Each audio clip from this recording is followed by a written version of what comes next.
Hello, everyone. I'm Kelly Covert with Symphoria, and I'm super excited to extend out to you today another Symphoria Community Spotlight. Today, I have Kim Murphy, who is a member of the board of the Samaritan Center, with us to talk a little bit about the good work the Samaritan Center is doing in our community. Kim, welcome. Thank you, Kelly. How are you today? I am great today. There's a little sunshine, which we love in Syracuse. I know, soak it up while you can, right? So tell us a little bit, for those who might not be familiar with the Samaritan Center, why don't you tell us a little bit about what the Samaritan Center does and the service that it provides in the community? Absolutely. So the Samaritan Center, actually, we are coming up on our 40th anniversary next year in 2021, is a community organization based on feeding those in need. We provide hot meals 365 days a year. We provide both breakfast and dinner Monday through Thursday, and Friday, Saturday, and Sunday. It's just a dinner meal. Unfortunately, with COVID, we are now doing takeout meals, but we have not missed a meal. And we also, in addition to feeding folks, it's no questions asked, we also try to help them with other things they may need in the community. We will do job assistance with doing applications or helping them get any kind of social benefits that are available, whether it be SNAP benefits, which most people know as food stamps, housing applications, medical screenings. So we try to help the folks that are utilizing our service get most of the things that they need. In addition to, we have what we call our basic needs closet. If anyone needs a toothbrush, razor, shampoo, toilet paper, any of those things, they can come and get those hats, gloves, mittens for this time of year from us at the Samaritan Center. So we are more than just a soup kitchen. So I try not to use the term soup kitchen because while we feed people, we really try to meet their needs any way we can. Mm-hmm. It seems to me like instead of just saying feed, that what the Samaritan Center is doing is really nurturing people. Yeah. Mm-hmm. I love that so much. And, this seems like a huge feat to be having this many meals. And I know that it's a lot of meals that are going out your door every single day. How does the Samaritan Center do this? I mean, is it staff? Is it volunteers? I mean, how is this happening? It is a lot of amazing people. So we have full-time staff that does help. There is, I think, about 8 people right now. As well as prior to COVID, we would have about 1,000 volunteers a month. We have ratcheted that down due to COVID so that everyone can stay socially distant and safe. And since we are doing takeout meals, that kind of shifts the model.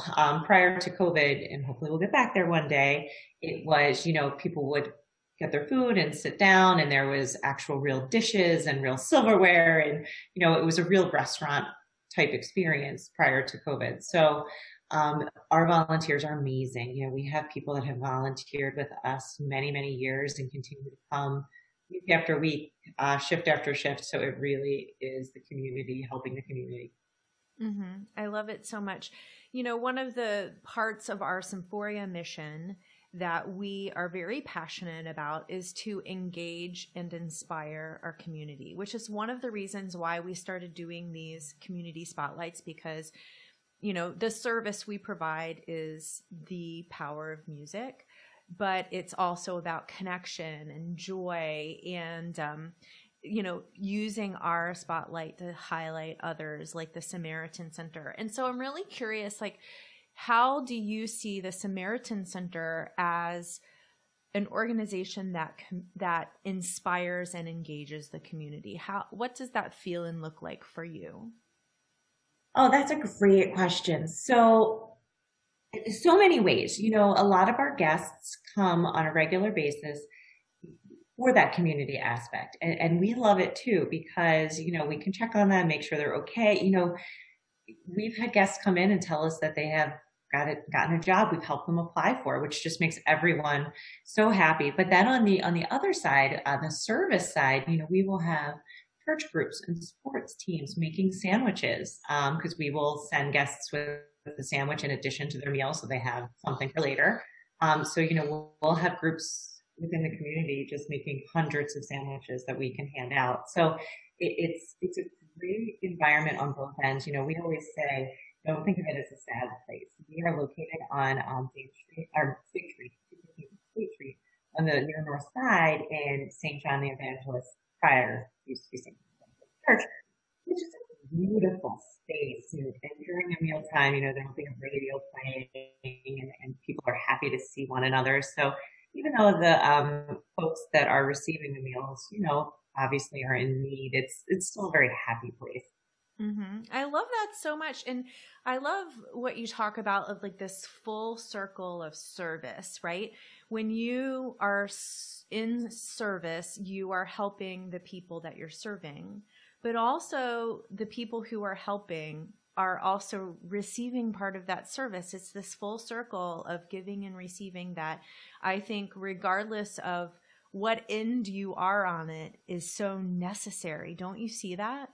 Absolutely. Yes. Mm-hmm. I love that. I just, the more I do these interviews where I speak with people about what their community and their organization is doing for us, the more I see that, those of us who might not need that service, when we help, that is of service to ourselves too. Absolutely. And, that would be my next question, is for anyone who is watching, who is part of our Symphoria family and says, I'm not going to need to go have a meal at the Samaritan Center, but I would like to be part of that circle. What can they do to become or to help or to do anything like that? So the first easiest thing to do is, I would say, go on our website and sign up to get a newsletter or our social media, because that will tell you the current happenings and what's going on. For example, we're needing gloves right now. A lot of people will ask for gloves. We get a lot of requests for socks all the time, hats, mittens, coats, boots. And to stay up to date to that, social media and email is obviously the best way. As I mentioned, we are kind of keeping a small volunteer pool, but that doesn't mean we can't still use volunteers. It's not always serving meals. It's supporting all of those donations I just told you about. Because some people, given the crazy times, may not be comfortable serving with other volunteers. You can come down by yourself and help sort donations or prepare meals or make sandwiches. So there's a variety of ways through volunteering or donations, and then obviously monetary donations are always welcome. We get a lot of food donations, but we obviously have to supplement to make whole meals. So those are the key ways to help. Mm-hmm. And it reminds me, in years past, I know for our holiday concerts, we've had containers to collect or cold weather clothing, like warm clothing, jackets and mittens and hats. And since we're not having concerts with in-person audiences this year, that's not possible for us to facilitate that. But for those of you who are watching this now, who will be attending one of our concerts, one of our live stream concerts from home, if you think of it and you have, the kids have outgrown a jacket, or if you have some mittens, or maybe you're at the store doing your holiday shopping and you can pick up a few pairs and a hat, throw it in your basket, and then we can just deliver it right down to the Samaritan Center, right, Kim? Yes, every Monday through Friday between 9 and 12, we can accommodate donations. Usually there's a spot just to leave them. If it's obviously not too big. If it is a large donation, we'll come out and help bring it in. Yes, and those are all great. And, that's a great example of buying a few things. I saw some gloves for $1 and I grabbed a bunch of pairs, but they can also be gently used. As you said, outgrowing things, or you bought the wrong size. We'll take anything, especially for the cold weather gear. Mm-hmm. Well, for those of us who have put on a little weight during the pandemic, we can clean out our jacket closet and bring the things that don't fit. And I know that my boys have been growing like crazy, and they have practically new jackets that don't fit them. So I'm going to be swinging by next time I am headed to Inspiration Hall, which is just up the street from where the Samaritan Center is. So I feel like we're right in your neighborhood these days. Absolutely. Well, Kim and everyone who's here, thank you so much. Thank you to the Samaritan Center and all that you do. And we're so lucky and blessed to have an organization like the Samaritan Center in Central New York. We wish you the best and stay safe. Oh, thank you so much. This was great. I appreciate it, Kelly.